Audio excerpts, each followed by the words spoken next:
I'm conducting this interview as part of a class project for understanding communication research with Dr. Cunningham, and I am seeking your voluntary participation. Before we begin, I would like to provide you with some important information. This interview is being recorded, and my professor will have access to the interview for feedback purposes.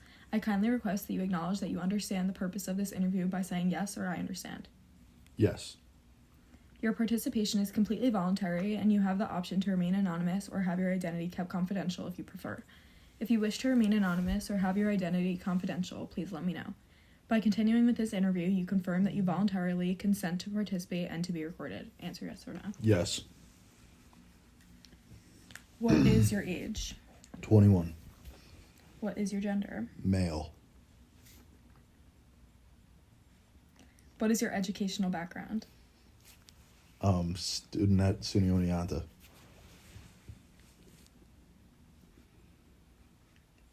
What year are you? Senior.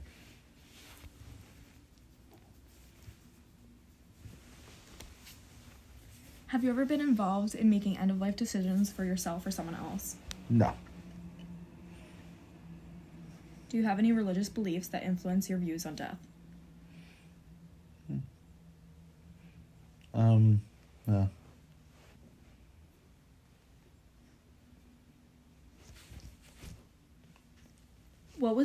When was the last time you had a conversation about death and or dying with a friend or loved one? Can you tell me about that conversation?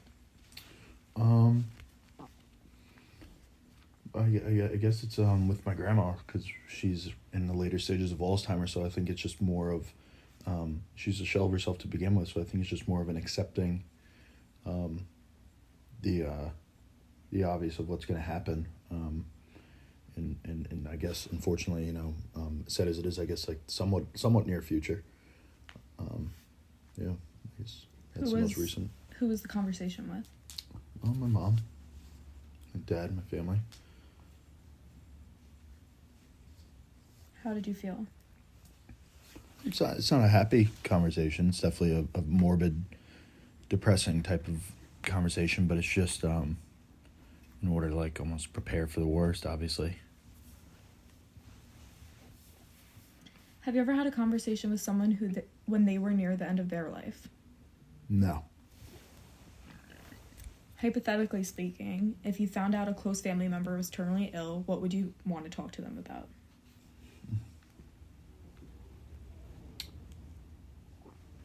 What would I want to talk to them about?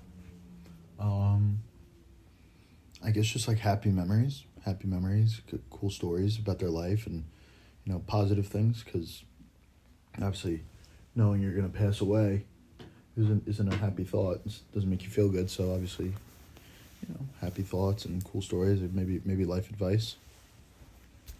Have you ever participated in or witnessed discussions or activities related to death, such as memorial events, grief support groups, or academic courses? Yeah, I've been to memorial services.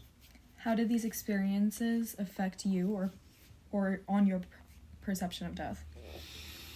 Well, I guess the ones that I've been to are more memorial service-wise, obviously not funeral and stuff like that, but I guess more traditional memorial services. I guess it's almost more of like a celebration of life. It's not as depressing, it's more celebration of life and looking at the positives of the person's life, not just grieving necessarily.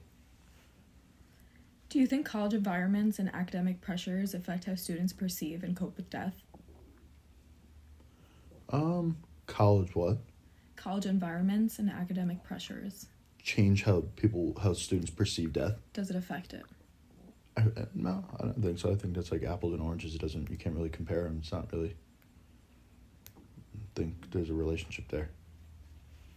For me, at least. What motivates people to engage in conversations about death, and or what discourages them from having such conversations?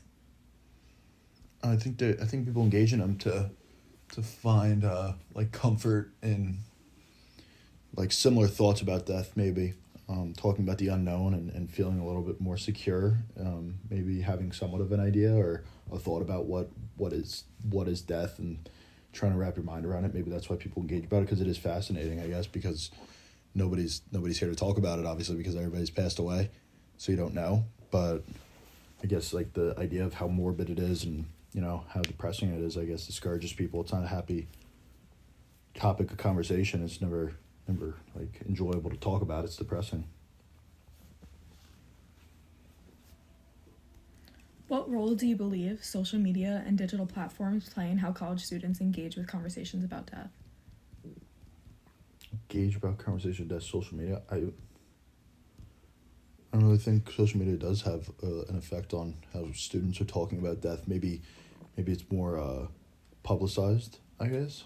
Maybe it's like makes more publicized, and maybe it takes away like the way social media is, I guess, with people dying and stuff like that and coping with death. I guess it almost like desensitizes people almost because you see it so frequently and it's like over posted and it's all over the place, where it kind of takes away the significance of that person's life passing away, because it's all over the place. You see it all the time. Desensitized, I guess. That's the word. How has technology influenced your own experiences and observations in this regard? I don't know. How has social media altered my perception of death? I don't really know if it has altered my perception of death. I think I guess to run off of what I was saying before, I guess it's just it's a little bit more desensitized death because of social media, I guess. Like you see something horrible happen in the news and it's all over the news stations, and you kind of think about it for a little while, and then you just kind of go on with your day because it's all over the place, and it takes away the significance, I said, takes away the significance for me and of something upsetting and major happening, I guess.